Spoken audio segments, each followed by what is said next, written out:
I'm Ben Wattenberg. The battle of the budget rages in Washington, and it has a vocabulary all its own. CBO, OMB, baselines, entitlement, scoring, debt ceilings, reconciliation. What does it all mean? Is it petty bickering or historic change? And whatever happened to plain English? Joining us to sort through the conflict and the consensus are Robert Reischauer, former director of the Congressional Budget Office and a senior fellow at the Brookings Institution; Alan Schick, professor of public policy at the University of Maryland and author of The Federal Budget Politics Policy Process; David Mason, director of the U.S. Congress Assessment Project at the Heritage Foundation; and Stephen Moore, director of fiscal studies at the Cato Institute. The question before this House, the battle of the budget in plain English. This week on Think Tank.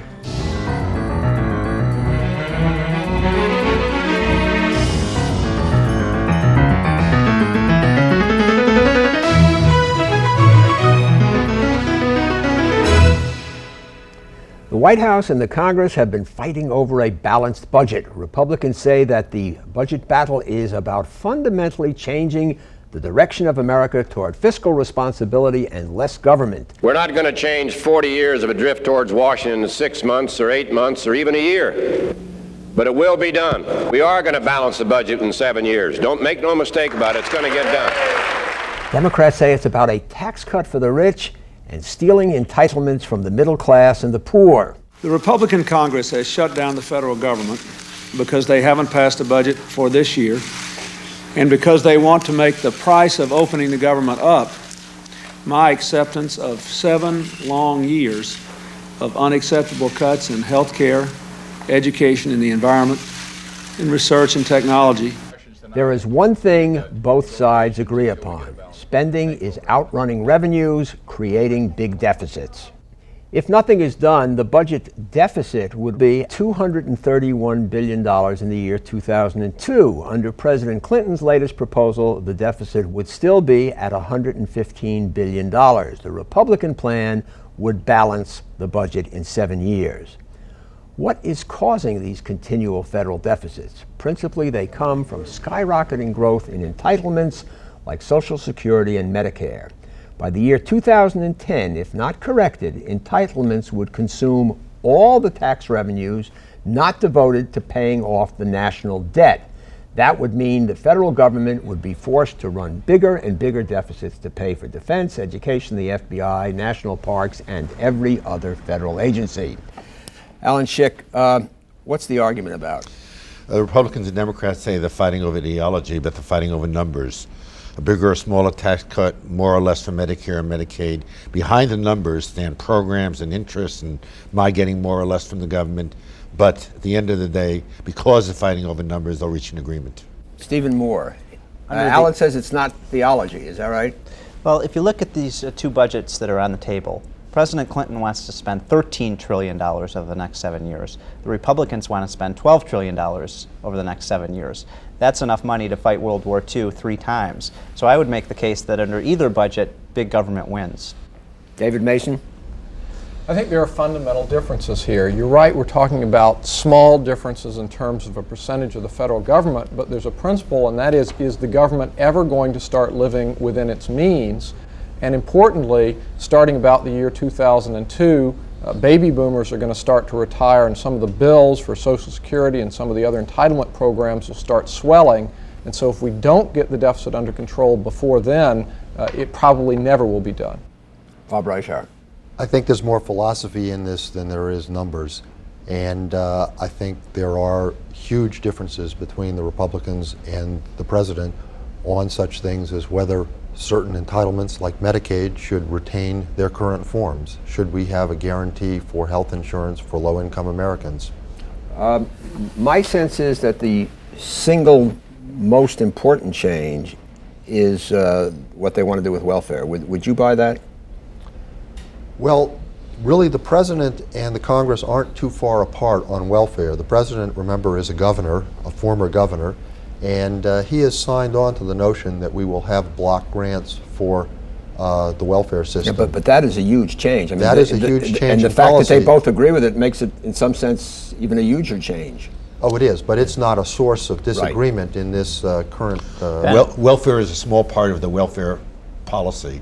Medicaid is a much bigger part of federal assistance in terms of to low-income dollars. people, in terms of dollars and in terms of importance to the states. But the importance of this, Ben, both with respect to Medicaid and welfare programs, is that for the first time, if Republicans get their way and we turn this back to the states in a block grant, we will be de-entitling a program. This is something that's never happened in Washington before. But you're the person who just said a minute ago that big government's going to win anyway. Well, Now you're saying it's a revolutionary change. I think the one area, I would agree with the comment you made, the one area I think Republicans are making a very dramatic change in the way Washington works is with respect to welfare and Medicaid. What does de-entitling mean? Remember, we have this, Sure. the topic of the program is in plain English, so we have De-entitling means that we're not going to let these programs grow on just on an automatic basis. We're going to put a cap on how much these programs can grow each year.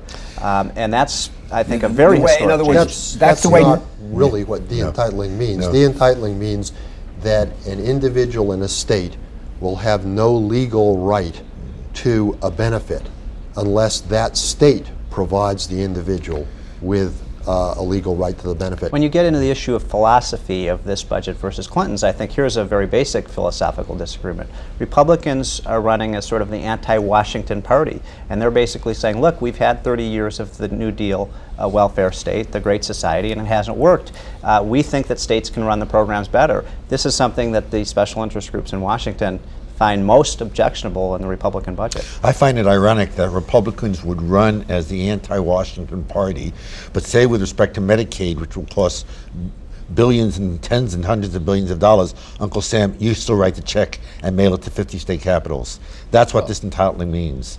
That Uncle Sam pays the bill and the state decides what to do with it. Except in fact, you are not a happy camper about the entitlement. in fact, on the I Republican gather. plan, the percentage paid by Washington for Medicaid will rise. Let me pose this question to try to understand this. In the early 1980s, President Reagan was fond of quoting Milton Friedman by saying, there is no free lunch. And he was talking frequently about the fact of these deficits. In 1992, Governor, then candidate Clinton, repeated again and again the mantra, no more something for nothing. Does this budget bill, which has a glide path to a balanced budget, is that the culmination of this kind of thinking? No more something for nothing, there is no free lunch, you got to pay for it. Is that fair? Well, I think it is historic that this is the first time in 30 years that any Congress or any president has put a balanced budget on the table. Now, I don't Well, believe... weren't all those other but, I mean, budget let's bills, put I mean, this- didn't the let's put this Bush bill have a balanced budget in the out years? Let's put this in perspective. This is the third inning of a game, and the two previous innings that we've played, the 1990 budget deal and the 1993 budget deal, both reduced the deficit very substantially and has contributed to getting us to the point where we can, with the next jump, reach a balanced budget. I strongly Now, we disagree with thought that. when we were enacting the 1990 budget deal that it was going to get us very close to a balanced budget, a deficit of something around $28 billion by 1995. Tell us what happened, Bob. We Well, had a recession. You know, what happened was We had a big tax increase the that caused the economy, recession. the economy fell apart. Yeah. We had a recession, which took a long time for us to recover from. The spending on the savings and loan fiasco was delayed and pushed into out years. well, I mean, but that's and what a happens. series of sort of unexpected increases in unemployment insurance, AFDC, and food stamp When you say spending. unexpected because of the recession, that triggered Not only the it was recession. not. It was more than The recession. could be explained by the recession. social conditions generally. Social I mean, conditions, yes. a rise in food stamp recipients from 19 million to 27 million. Triggered- That rise did not go away when the recession went away. Triggered perhaps by this Social breakdown, this family increase in structure. out of wedlock birth, those sorts of Things social like that, as conditions. well as the recession. But the supply-siders who were critics of both the 1990 and 1993 budget deal said, look, if you impose these very record tax increases, it's going to destroy the economy, and you can't balance the budget if you don't have the economy Well, growing. but we And had, that's we- exactly hold what on, happened. But So we was had it- 8 prior recessions to this one. Why do you say that tax cut that tax increase caused. I mean, what caused the other 8 recessions? Well, we had, prior to this recession, remember, Ben, we had a record expansion after the Reagan tax cuts. And the point is that this budget deal that Republicans put on the table is very different. They're going to balance the budget by cutting taxes, whereas the previous budget deals that never came close to balancing the budget You mean they raised say taxes. they're going to balance the budget by cutting taxes? I don't think that what Congress is doing with the president in 1996 is going to assure a balanced budget in 2002 unless the economy cooperates. And the economy is running on its own steam. Let me ask a question, a factual question on behalf of the tens of millions of people who are watching this program. Is there anything to prevent a future Congress from changing this whole deal? No, that's the Absolutely problem. nothing. A 7-year, but this is one thing I agree with I mean, Alan on. next year, there's a presidential election, new Congress comes in, Democratic Congress, it's a more conservative Even if Republican we- Congress. They say, hey, here's a Hold on, clean hold on. blackboard, let's go play. Even if we were to enact this major deficit reduction proposal, this would not be the proposal to end all future proposals. We will have mid-course corrections. Priorities will change, the state of the economy will change, parties will change But what they it would be want. politically much more difficult to go to an unbalanced That's budget correct. in the future. But Is that this right? will not be the last battle of the budget. That's for sure. This will be not the last battle over the deficit, and Congress and the president will lock horns over it again and again. Ben, I've The been one place where I think the change could be kind of permanent is in these entitlement programs, because if we change those and we say no longer are we going to say that every person in America who meets this category is going to get a check from the government, I don't think a future Congress as a political matter is going to go back simply because it'll be too expensive.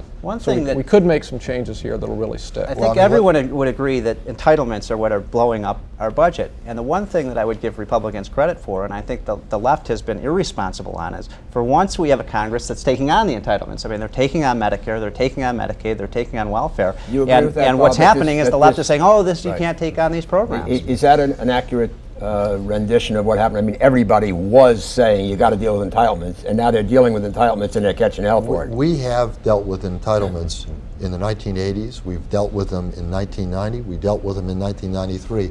This is not a difference in kind, it's a difference in magnitude. I'd just like to add that it's not all entitlements that are running amok. The AFDC, or welfare program, and food stamp programs are not expected to grow faster than the economy over the next 5 or 10 years. The problem is the health care programs, Medicare and Medicaid.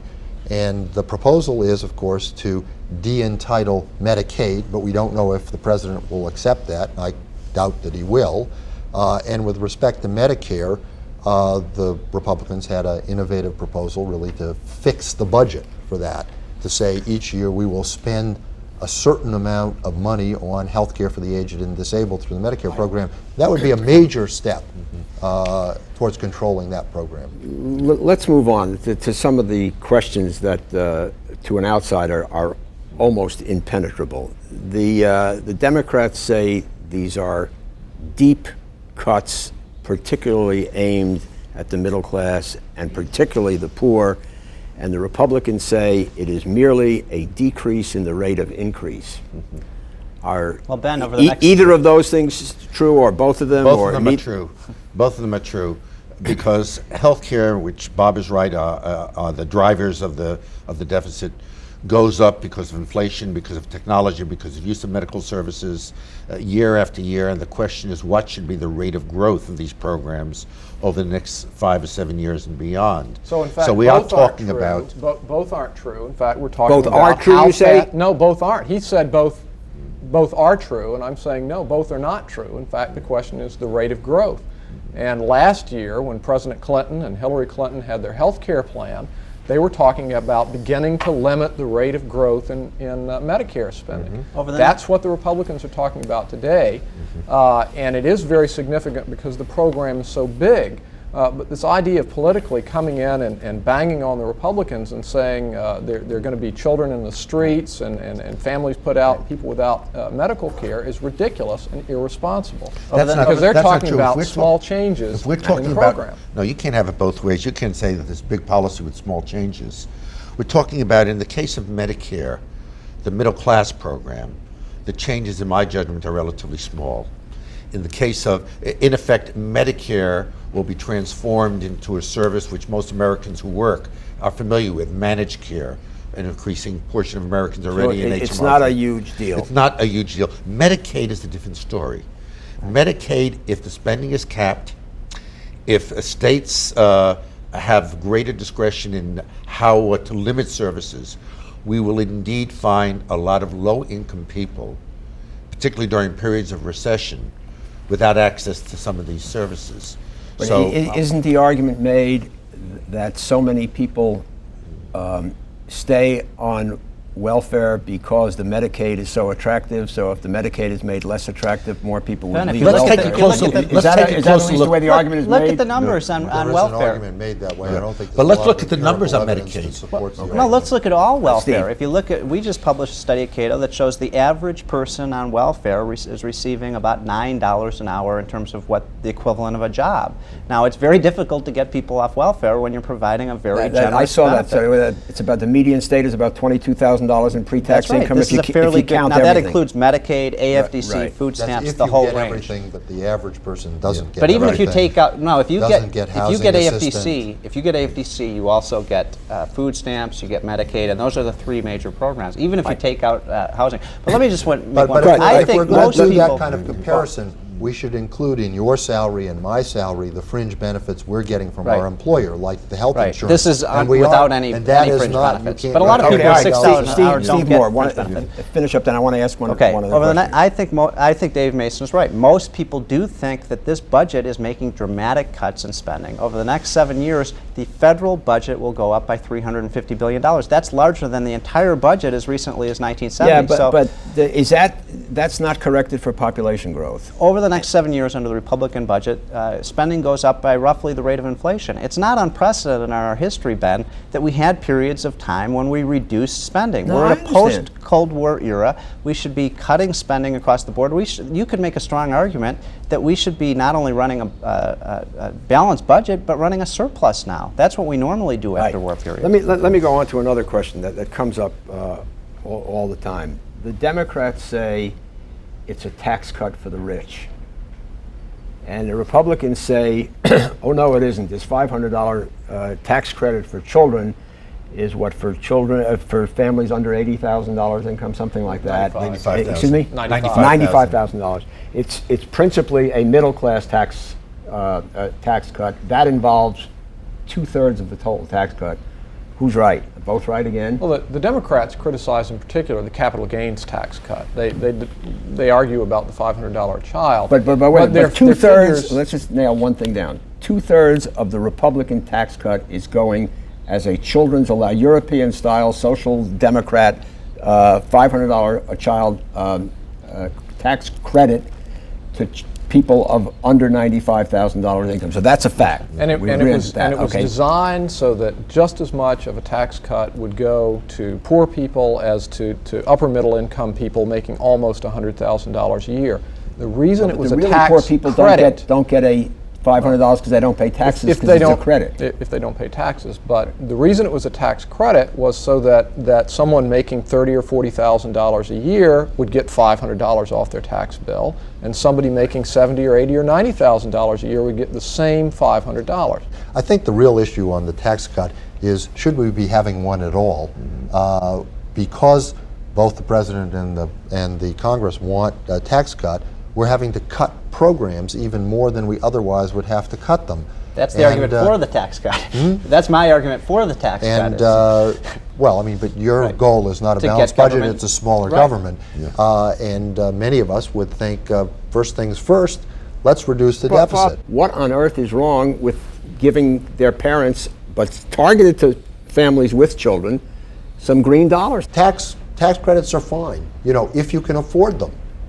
Lower taxes are fine if you can I afford think them. there are two the question reasons- is, can we afford it There are right two now? reasons why this is important now, and number one is because we want to do something to try to help the economy out while we're balancing the budget. That and does nothing- the whole that does tax nothing to package help the does that. economy. The other reason is that to the extent that we're going to cut middle class welfare programs, we're going to cut student loans, which President Clinton complains about all the time. We want to put something back into the pockets of the families and say, here, we're going to give you this $500 a year, which in fact, if you started saving it when a child was young, could pay for a college education at a state university. Dave, let's talk in plain To English. put that money back in. Oh, okay, here we go. There is one reason why you want the tax cut, and that's because you want to take money out of Uncle Sam's That's pocket. right. The federal government should be smaller. She had left to spend not only in 1996, And but on into the taxpayers should have the Okay. choice You about how don't they like spend that government, and We don't let's be like honest government about it. taking money from middle-income taxpayers out of their paycheck on Friday and giving it back to them in Monday. real and argument But targeted there's no benefits. way to finance government Alan, unless it has revenue. Alan, the real issue And- is here, and who we'll can give it spend some. $500 better? A federal bureaucrat in Washington or a family and their children Now, themselves? I mean, that's what it's coming down no to. obscenities like bureaucrat. Now, do you disagree with that notion that it's better for people to spend their money than for the government to spend it? But drive it to its conclusion, that means we should have zero government. No, that's not what they said. They said less. What? They said less government. Yeah, but what are they? How are they defining less? They are going to cut programs like Medicaid. Let me tell you what Medicaid is. Half or more of Medicaid spending is not the dirty word welfare. Half or more of Medicaid is old people in nursing homes and long-term care institutions. That's what Medicaid spends money on, and that is what is going to be cut. Will you conservatives deal with that? I mean, what are you going to do with Mr. and Mrs. Jones who don't have any money and they're 85 years old and their health is broken? What are they going to do? And they don't This have isn't children going to support them. This isn't going to throw Mrs. Jones out on the street. The states can take care of these problems. It's not like saying they're going to go to the nursing homes and throw people out. It's saying, look, we've determined in Washington we can't control the cost of this program. It's bankrupting the federal government. It's bankrupting the states. We're going to turn it over to the states and let them run the program. That doesn't mean that they're going to throw people out on the streets, Ben. That's the important part of this whole idea of de-entitlement, to give the states enough flexibility to figure out if they can do a better job. States are going to try different approaches. Some will work, some won't work. But I'm willing to make the bet, and to a certain degree it may be a bet, that the states can figure out how to save enough money in these programs to make a difference and still take care of the needy elderly. Okay, now we are running out of time. I want to go around the room one more time, starting with you, Bob Reischauer, with one simple question. What are, and you can pick either the Republicans or the Democrats, being most disingenuous about in this argument? Whoa. That's a good question, huh? Your colleagues have a chance to think while you're talking. But Okay, I think the public is being misled the most by those who are saying, if we adopt a balanced budget plan like this, we will be in heaven. The economy will perform wonderfully, wages will begin to grow, mortgage payments will begin to fall. I just don't think we're going to see a huge effect on the economy. The effects are going to be quite small. They are important. They're the reason to do this, but they mount gradually over a 10, 15, 20-year period. And I think there's going to be a lot of disappointment among the American people if we were to pass something like the plan that's been proposed. David Mason. I'm most disappointed in Bill Clinton, who says he's for a balanced budget, but then says he's against every single cut that's necessary to get there, doesn't come up with his own alternative that really gets to a balanced budget, and then demagogues against the Republicans. And so you're sort of stuck in this atmosphere where he says, I'm for all the good things, I'm against all the bad things, and it just doesn't add up. Okay. The people who have been most irresponsible in this debate have been the Washington establishment, including the media, who keep running stories every night on the news saying that Republicans are throwing widows and orphans and grandmothers out on the street. That's not going to happen under the Republican budget. Spending continues to grow, and the real beneficiaries of this budget are our children and our grandchildren. Ben, there's enough blame to go around to the Republicans for saying and implying that this will assure a balanced budget in 2002. We're not going to get a balanced budget because what's done in 1996. We'll get a balanced budget if the economy cooperates. And to the Democrats, particularly Bill Clinton, for saying that the Republicans are killing Medicare. The changes in Medicare, unlike Medicaid, are mild, they're doable, and they will assure that the program can continue. Okay, we have solved all those problems, mostly in plain English. Thank you, Robert Reischauer, David Mason, Stephen Moore, Alan Schick, and thank you, Please send your comments and questions to New River Media 1150 17th Street Northwest, Washington, D.C. 20036. We can also be reached via email at thinktv@aol.com or on the World Wide Web at www.thinktank.com. For Think Tank, I'm Ben Wattenberg.